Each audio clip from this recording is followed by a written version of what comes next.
Africa's gift to its tribe. Homegrown radio. Ekaya.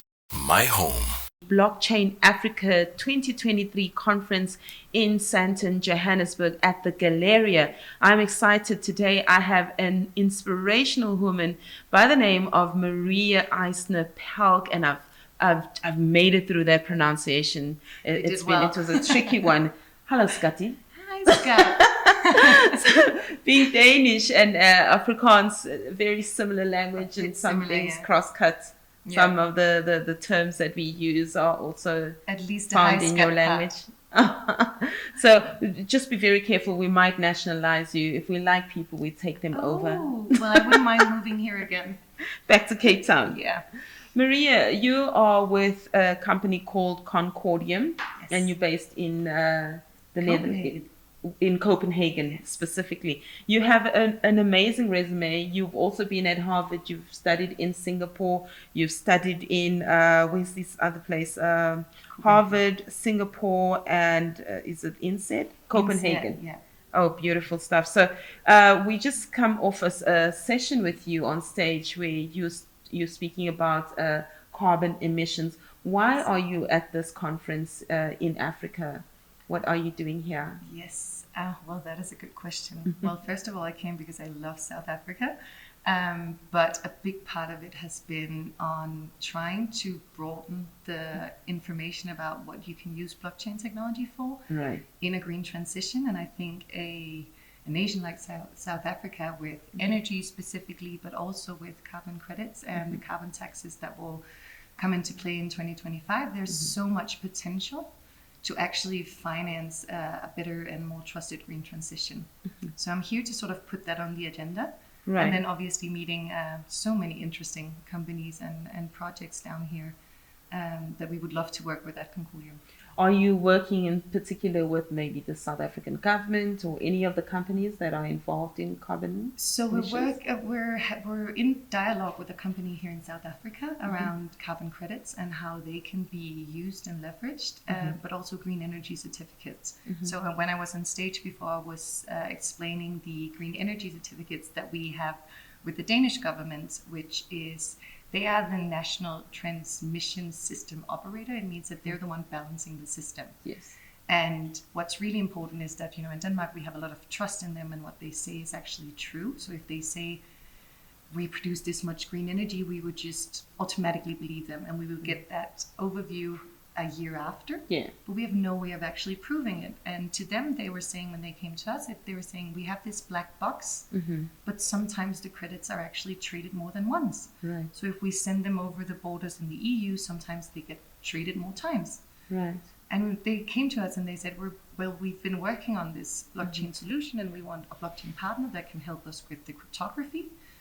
So we brought in Torben Petersen, who's the cryptographer behind Concordium, to help structure it in a way that actually makes sense. And what we're sort of seeing is that when we started presenting that project, that there's a lot of interest, and especially here in South Africa with energy as well.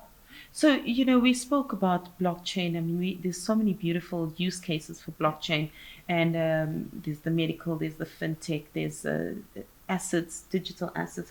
If we're speaking green energy, why should we care? And how does Africa, which is the least contributor to carbon emissions, involved in, well, except for South Africa, because we use a lot of energy because we produce coal for electricity, but how is it that we are tagged along being the least contributor to the emissions?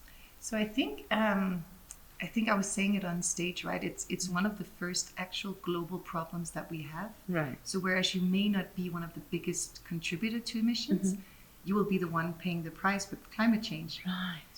And I think that's where it's still important that although you may not be the biggest emitter, you still have to be part of solving the problem. And that is changing your energy. I was saying it's 35% of all emissions globally, that's energy. So we need to be able to leverage some of the energy sources that we do have that are not emitting, that isn't oil or coal. We need to look to different energy sources. And I think whether you're a large emitter or not, that's a transition that needs to happen. Right. How do we balance it out? Because in as much as we've come, because of our lifestyles, the way that we live as a human species has created a high demand on our resources. So high demand on resources means higher extraction using higher use of carbon emissions. Where do we start? And what comes first? Is it the chicken or the egg in this regard?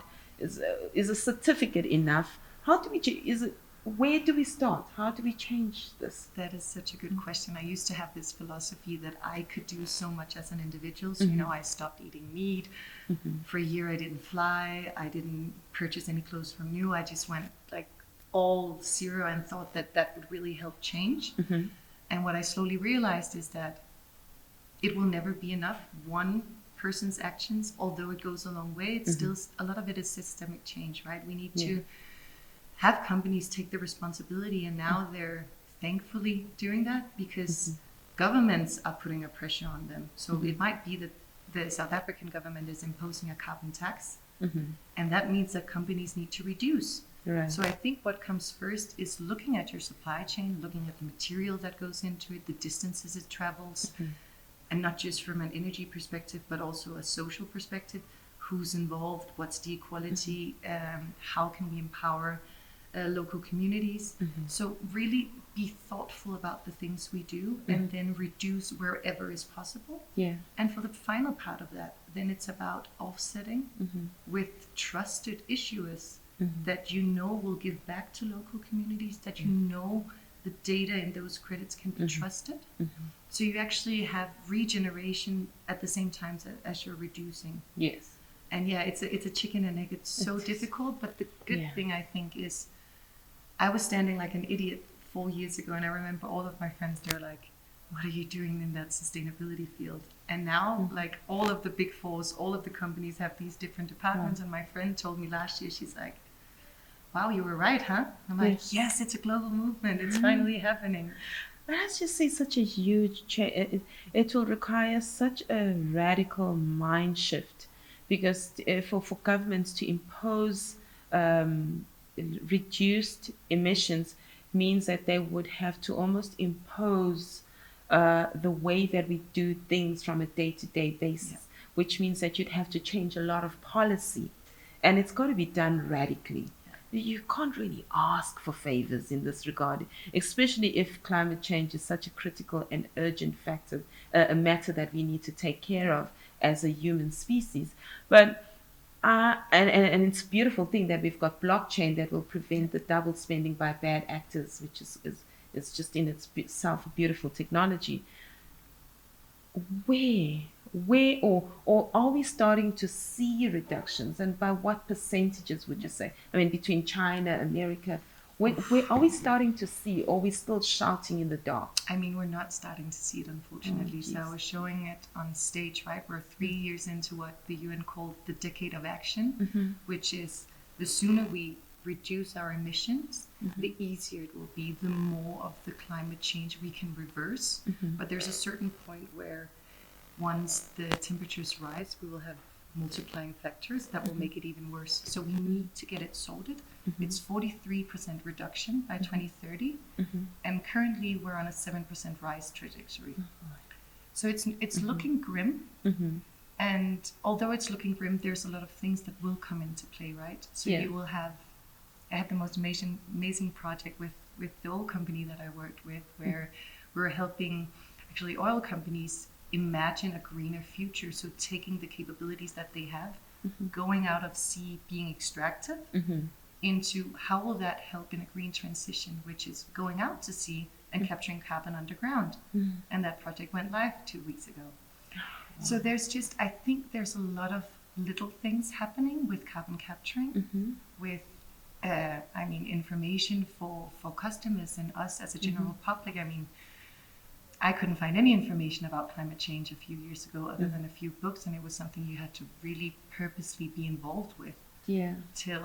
It's last year I was in Paris Blockchain Week, and our CEO, she was like, we're having a panel, what do you want to talk about? And I'm like, climate change. And they gave us the smallest room.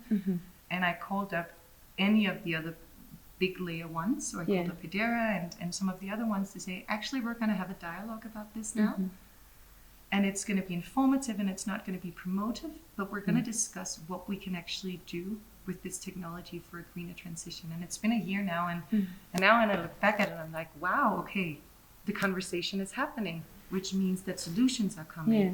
And more people are coming up to me every time I speak, and they go, actually, we have a technology for that. Right. We're just not sure how to prove it. And I'm like, okay, cool. Wow, that's amazing. Yeah. And you're almost looking for something that is less of a hostile grudge compliance and more of a moral conviction towards us. And how hard or easy is it to get this out of companies that are so used to maximizing profits and increasing shareholders' takes and just expanding and growing at the expense of carbon emissions? That is such a good question, because I have this thing, if you've been used to maximizing, and then the sensitive now is reduction. Right. That doesn't, it conflicts, right? It's not a capitalistic way of looking at it. No. So what I think in my former company, what they did really well is the reimagining part. And as humans, we are insanely creative. Now we have a different technology to ensure financing, to ensure the right distributions, to ensure it's decentralized and we're not dependent on one centralized party. And if you do a reimagining mindset there, instead of just reductions, I think we will see amazing things come forward. I mean, I'm insanely proud of the 2 carbon markets that are building and have chosen to build on Concordium. One of them looking at data and ensuring data integrity, and another one ensuring that you have a land like peatland that is just in such a degenerated state across UK. I think it actually, so peatland is like this mush area. You're right. And when it dries out, it emits carbon. But when it's regenerated, it captures twice as much as forests. But currently in the UK, peatland, I think it accounts for 3 or 4% of their total emissions. Oh, wow. And that's actually a lot. Like 3 or 4% might not sound like a lot, but if you could eliminate that and make it something that sucks up carbon, I mean... Jeez, I tell you. How are we doing? Who are our pioneers out there, human beings and companies that are really going out and spreading the word, creating awareness? Who would you say are your top, say, 3? Humans or individuals or companies? I mean, I've always been very impressed. That's a consumer brand with Patagonia. So they've been doing activewear for such a long time, and it's always been, his philosophy has been like, leave nothing but your footprints behind. Right. And he was a climber, and the way they sort of saw the world is that when they were growing their business, you could send in the gear that broke and they would fix it and send it back. Like it wasn't about maximizing, and I really think that mindset, it has existed since I want to say the 70s, but I'm not sure. Right. That I'm so impressed by. It's just a completely different way of thinking about, planetary responsibility, and also teaching us as consumers, we don't know any better, right? We actually don't. Like if you tell us that we need something, we will want that. Yeah. And I think that's just really inspirational. And then I think, a company like Microsoft, actually, they've been doing what they can, but the scale of what they can do, I'm really impressed by. So they've been reducing all of their emissions from, way back when the company started. And we can discuss for a million years of how they're doing it and whether it's the right way, but their stamp on the importance of this transition is enough for me to go, actually, I'm impressed by that. So we need quite a lot of awareness. If we're talking at an individual level, we're saying if we change how, because at the end of the day, corporates make products for us consumers, right? So if we changed how we lived, if I became a vegan, how will that influence the climate? Being a farmer myself, I grow products, but I grow organically. Yeah. However, it's not sustainable, completely sustainable, to create large commercial produce on organic matter. And organic matter also requires some level of animal product. Yeah. Where do we find the balance? I mean, how do we strike it? It's such a tough question, right? I think the most important thing is just always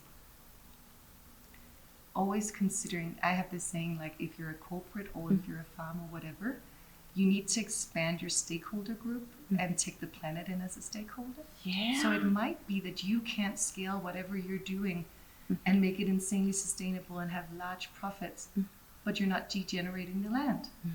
You're increasing biodiversity, and we need the bees. We need nature, right? But I think it's like this little dance between the individuals and the corporates. So the individuals are saying we want it, but not at a too high price. Right. But the younger generation, they don't care. Yeah. They will pay whatever for a sustainable product. Yeah. They will cut you up in seconds if you don't fill up your responsibility. So I think we're seeing a mind shift change in what do you call it? Different generations now. I almost imagine. So you spoke about bring the planet as a stakeholder. I almost see it as something that we need to inculcate at school level, at the family level, just the various nucleuses. We would almost have to uncommercialize food, educate people on how to grow their own food, thereby not needing large quantities of fertilizers that would be required for large produce. So it's doable, but we have to apply, Alma, and be consciously incorporating the planet as a stakeholder. I love that. Bring the planet in as a stakeholder. In the past, it's always been a one-sided relationship we take from the planet, and we expect so much from it, and we expect that it is infinite in terms of what it can produce for us. So I'm just so excited. So, and you also sound extremely passionate about this. So that it sounds like something that you could do without being paid for it.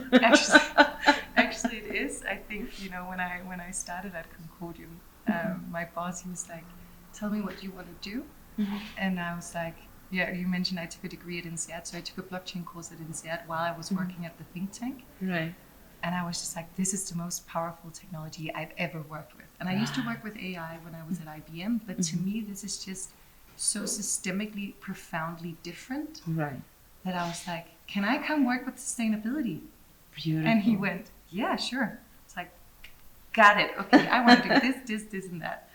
So I think that what I would like to take from this conference is strategic alliances or like-minded people. There's a very small ecosystem of people that are looking at blockchain technology, that are looking at sustainable.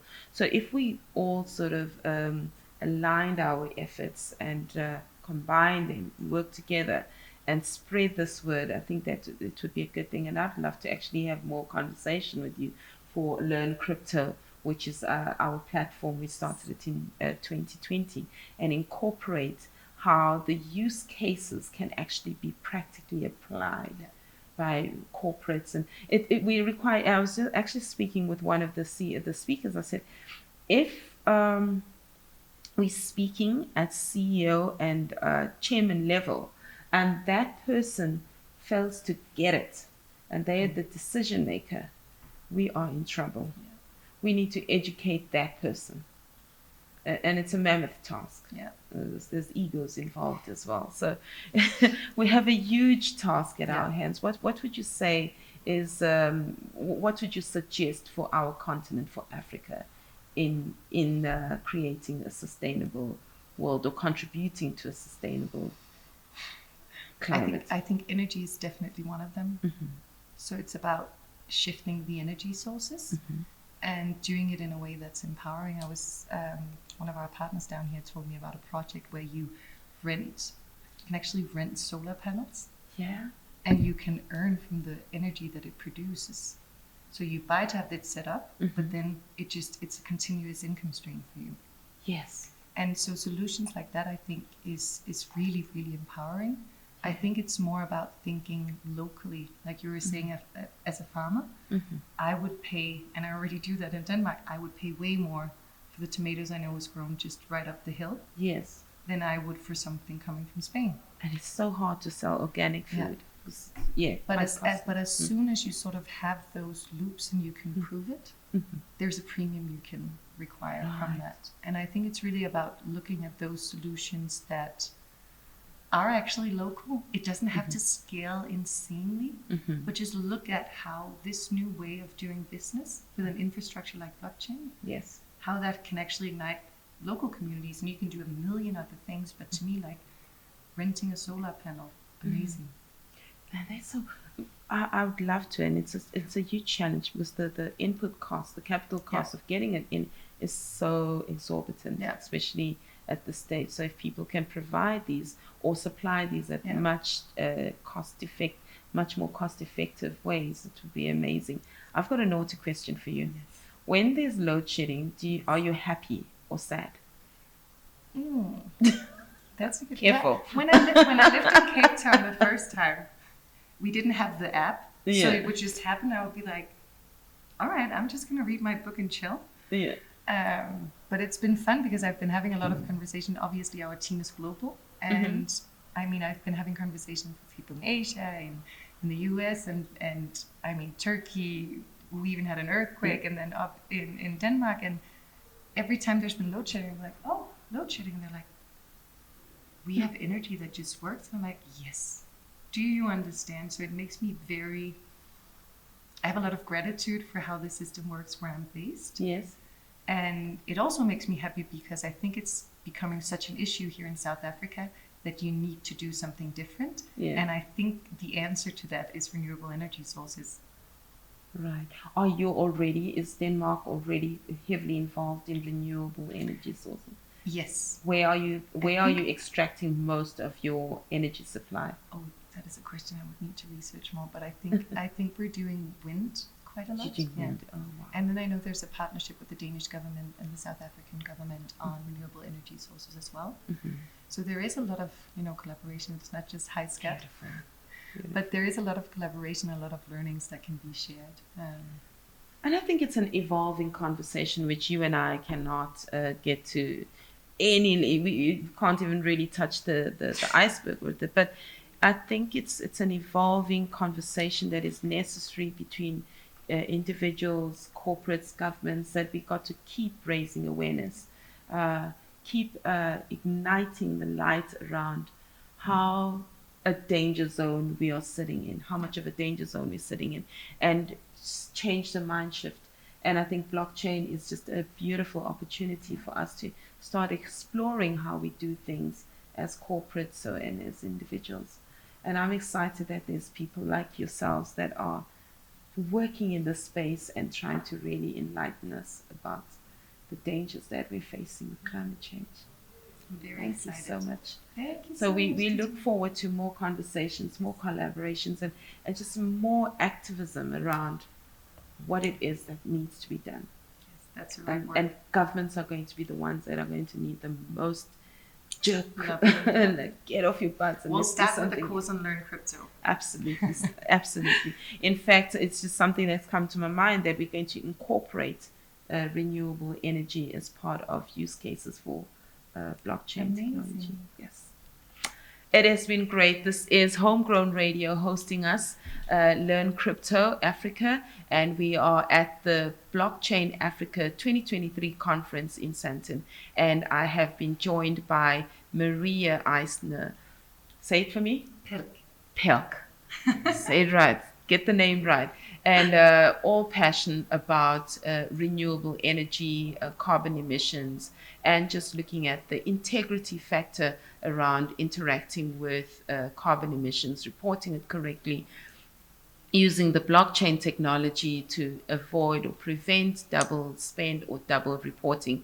But this is an evolving conversation, as we just said, and we will continue to incorporate these learnings and conversations within Learn Crypto Africa. So stay tuned to our pages, and it has been a beautiful session. Thank you. Thank you so much. Africa's gift to its tribe.